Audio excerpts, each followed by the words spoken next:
Big Boss Malayalam season 7 live അപ്ഡേറ്റ്സിലേക്ക് പോവാം.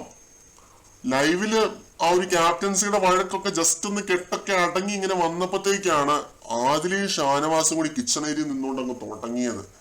ഷാനവാസ് പറയുന്നു, നിങ്ങൾ എന്നെ നോമിനേറ്റ് ചെയ്തിട്ടില്ലേ എന്ന് ചോദിക്കുന്നു. അപ്പോൾ ആദിലെയും നൂറയും അത് അക്സെപ്റ്റ് ചെയ്ത് തുറന്ന് സമ്മതിച്ചു കൊടുക്കാനായിട്ട് പറ്റത്തില്ല, കാരണം അവര് കൺഫെഷൻ റൂമിൽ പോയിട്ടാണ് നോമിനേറ്റ് ചെയ്തത്. അപ്പൊ പറയുന്നു, ഞങ്ങൾ നോമിനേറ്റ് ചെയ്താൽ എന്താ ചെയ്തില്ലല്ലോ എന്നാ എന്നുള്ള രീതിയിലൊക്കെ ഷാനവാസിന്റെ അടുത്ത് ചോദിക്കുന്നുണ്ട്. അപ്പോൾ ഷാനവാസ് പറയുന്നു, നിങ്ങൾ എന്റെ ഇമോഷൻസിനെ നിങ്ങൾ മുതലെടുത്തവരാണ്, നിങ്ങളെ ഒന്നും വെറുതെ വിടാൻ പാടില്ലായിരുന്നു എന്നൊക്കെ പറഞ്ഞിട്ട് എഡിബോഡി എന്നൊക്കെ തന്നെ വിളിക്കുന്നുണ്ട് കേട്ടോ. അപ്പോൾ അതിലെ എഡിബോഡി നിന്ന് വിളിക്കണ്ടെന്ന് പറയുമ്പോൾ ഷാനവാസ് പറയുന്നുണ്ട്, നിങ്ങൾ പറഞ്ഞ സ്ഥിതിക്ക് ഞാൻ വിളിക്കുന്നില്ല എന്ന് പറഞ്ഞിട്ട് അങ്ങനെ നിർത്തുന്നുണ്ട്.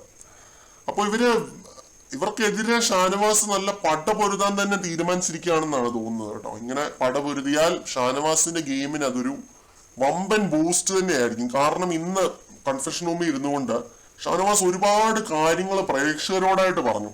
അത് ചിലതൊക്കെ ചങ്കിക്കൊള്ളുന്ന രീതിയിൽ തന്നെയാണ് പറഞ്ഞത്. ഇപ്പോ സ്വന്തം പേഴ്സണൽ കാര്യങ്ങൾ പറയുമ്പോൾ അത് സ്വാഭാവികമായിട്ട് നമുക്ക് ഒരു ഇമോഷണൽ കണക്ഷൻ ഒരാളുമായിട്ട് ഫീൽ ചെയ്യും. അപ്പോൾ പേഴ്സണൽ കാര്യങ്ങൾ അത്രയും ഇതായിട്ട് പ്രേക്ഷകരോട് ഡയറക്റ്റ് ആയിട്ടിരുന്ന് പറയുമ്പോൾ നമുക്ക് ഓട്ടോമാറ്റിക്കലി അങ്ങനെ ഫീൽ ചെയ്യുന്നു. ലൈവ് കണ്ടവർക്ക് ഞാൻ പറഞ്ഞത് എന്താണെന്ന് മനസ്സിലാക്കിയിട്ടുണ്ടാവും. അപ്പോൾ ഷാനവാസ് പറയുന്നത് എന്താണെന്ന് വെച്ച് കഴിഞ്ഞാൽ, ഞാൻ അങ്ങനെ സ്ത്രീകളെ അങ്ങനെ ബഹുമാനിക്കാൻ അറിയാൻ വയ്യാത്ത അങ്ങനെ ഒരാളൊന്നും അല്ല. അത് എനിക്ക് 2 പെങ്ങന്മാരും ഒരു ഉമ്മയും ഉണ്ട്. അങ്ങനെയുള്ള ക്ലീശേ കഥയാണ്. പക്ഷെ ഷാനവാസിനെ സപ്പോർട്ട് ചെയ്യുന്നവർക്കും പിന്നെ നിഷ്പക്ഷരായിട്ട് ഷോ കാണുന്നവർക്കും ഒക്കെ സ്വാഭാവികമായിട്ടും ഒരു ഫീലിംഗ് ഉള്ളിൽ തോന്നിയിട്ടുണ്ടാവാം. അപ്പൊ ഈ ആദിലെയും നൂറയുമായിട്ട് ഇങ്ങനെ ഒരു വഴക്കുണ്ടാവുമ്പോൾ പോലും പുള്ളി പറയുന്നതെന്ന് പറഞ്ഞാൽ, എന്റെ ഇമോഷൻസിനെ നിങ്ങൾ മുതലെടുത്തു. ആ രീതിയിൽ ഒരു ഗെയിം ഇതിനകത്ത് ഒളിഞ്ഞിരിപ്പുണ്ട്, ഒരു ഓഡിയൻസ് ഗെയിം ഒളിഞ്ഞിരിപ്പുണ്ട്. അതാണ് പ്രേക്ഷകർ കാണേണ്ടത്. അപ്പോ ഇങ്ങനെ പറഞ്ഞ് സ്വാഭാവികമായിട്ടും ആ ഒരു കണക്ഷൻ കൂട്ടി വരാനായിട്ടുള്ള സാധ്യതകളാണ് നമ്മൾ കാണുന്നത്. 4 നോമിനേഷൻസ് ആണല്ലോ ഇന്ന് ഷാനവാസിന് ലഭിച്ചത്.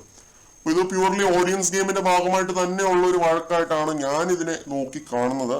ആദിലെയും നൂറ ഇത് എങ്ങനെ കൗണ്ടർ ചെയ്യുന്നുള്ളത് കണ്ടറിയണം. കാരണം ഇപ്പോ ഷാനവാസിന്റെ കൂടെ നിന്നിട്ട് ഇവർക്കുണ്ടായിരുന്ന ആ ഒരു സപ്പോർട്ട് ഷാനവാസിനെ എതിർത്ത് നിൽക്കുമ്പോൾ ഉണ്ടാവുമോ എന്നുള്ളതാണ് നമ്മൾ കണ്ടറിയേണ്ടത്.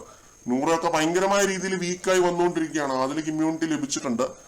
നൂറയുടെ കാര്യമാണ് നമ്മൾ ഇനി അറിയേണ്ടത്. ഇപ്പോൾ നോമിനേഷനിൽ വന്നതിന്റെ ആ ഒരു വഴക്കാണ് നമ്മളിപ്പോ കണ്ടതെന്നുള്ളത് മറ്റൊരു സത്യം. അല്ലാതെ നൂറ അവിടെ അന്താക്ഷരിയും കളിച്ചിരിക്കേണ്ട ടീമാണ്. നൂറ അവിടെ ഒന്നും ചെയ്യുന്നില്ലായിരുന്നു എന്നുള്ളതാണ് യാഥാർത്ഥ്യം. കഴിഞ്ഞ ഒരാഴ്ച നൂറയ്ക്ക് അവിടെ ഒരു കണ്ടന്റും ഇല്ലായിരുന്നു. ലാലേട്ടൻ ഇപ്പൊ സംസാരിച്ചതാണെങ്കിൽ പോലും വളരെ കുറവാണ് നൂറയോട് സംസാരിച്ചത്. ആദിലയുടെ ഭാഗത്തുനിന്ന് പിന്നെയും കോണ്ടന്റുകൾ ഉണ്ടായിരുന്നു. നോമിനേഷനിൽ വരുന്നതോ വരാത്തതോ ഒന്നും ആദിലെ സംബന്ധിച്ചിടത്തോളം വിഷയമല്ല. ആദിലയുടെ ഭാഗത്തുനിന്ന് ഓരോ ആഴ്ചയും പിന്നെയും കോണ്ടന്റുകൾ വരുന്നുണ്ട്. നൂറയുടെ ഭാഗത്തു നിന്നാണ് ഒരു കോണ്ടന്റും വരാതിരുന്നത്. അപ്പോൾ ഷാനവാസുമായിട്ട് ഇങ്ങനെ ഒരു വള്ളി പോയി പിടിച്ചു, ഫൈറ്റ് ചെയ്യുന്നുണ്ട്. അപ്പൊ ഷാനവാസ് പറയുന്നുണ്ട്, കാട്ടിത്തരാം ഞാൻ, നിങ്ങൾ വെയിറ്റ് ചെയ്യും മക്കളെ, കാട്ടിത്തരാം, ഞാൻ പറയാം, സമയം കിടക്കുകയല്ലേ എന്നൊക്കെ പറഞ്ഞ് ഷാനവാസ് മാസ് അടിക്കുന്നുണ്ട്.